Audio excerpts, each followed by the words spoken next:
When my brother asked me to be his best man, I was thrilled for him. Then I learned he was marrying the woman who shattered my world. When Ethan called with the news, I felt genuine joy. At 33, he'd finally found someone who brought light back into his life. Her name's Leela, he said, his voice warm with excitement. You're going to adore her. She's a children's nurse, always helping at the local pet rescue. I agreed to join them for dinner that weekend. The second she stepped into the restaurant, my heart froze. Same chestnut hair, same emerald eyes, same disarming smile that had deceived everyone 15 years earlier. Leela Grayson, the counselor who wrecked my final year of high school. She recognized me immediately but played it cool. So great to meet Ethan's younger brother, she said, offering her hand as if we'd never met. Ethan grinned as she shared endearing tales about her job. She asked about my career, my life, as if she hadn't been the cause of my suicide attempt at 17. That night I lay awake, haunted by memories of how she'd started with kind words about my writing, how our study sessions turned into something forbidden, how she'd convinced me it was love, insisted we keep it hidden, how she cut it off when the principal grew suspicious, claiming I'd stalked her, using my handwritten notes as proof, leading to my expulsion while she kept her position. I'd never told anyone the full story. For 3 weeks I watched them together. Ethan was utterly enchanted. Leela played the perfect fiancé while sending me sly glances, subtle taunts, brushing by to murmur, "You were always my favorite pupil." She was relishing this. During wedding planning, I pulled Ethan aside. "Are you sure about Leela?" I asked. Completely, he replied, puzzled. "Why? Don't you like her?" I couldn't break his heart without evidence. Then I remembered Officer Daniels, who'd handled my case back then.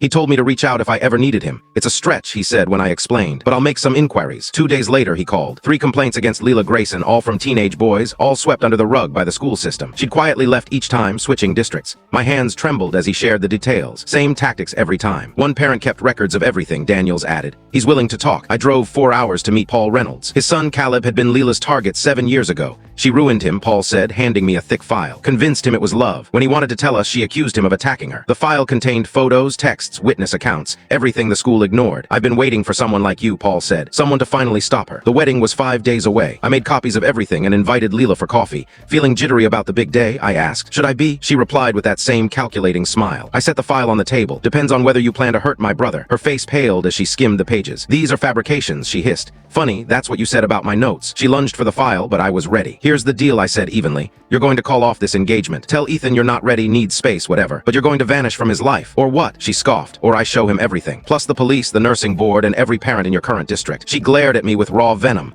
"You were 17, a minor. He'll never forgive you for keeping this from him." "Maybe," I said, "but I can live with his anger." "Can you live with losing your career? Your freedom?" That evening she called Ethan. Sudden doubts, needed time. "So sorry." Ethan was heartbroken. I held him as he sobbed, knowing I'd chosen his future over his fleeting joy. 6 months later, Leela was arrested. Another boy had spoken out. Ethan still doesn't know the whole truth, but last week he thanked me for being the best brother he could have. Sometimes loving someone means bearing their pain so they don't have to.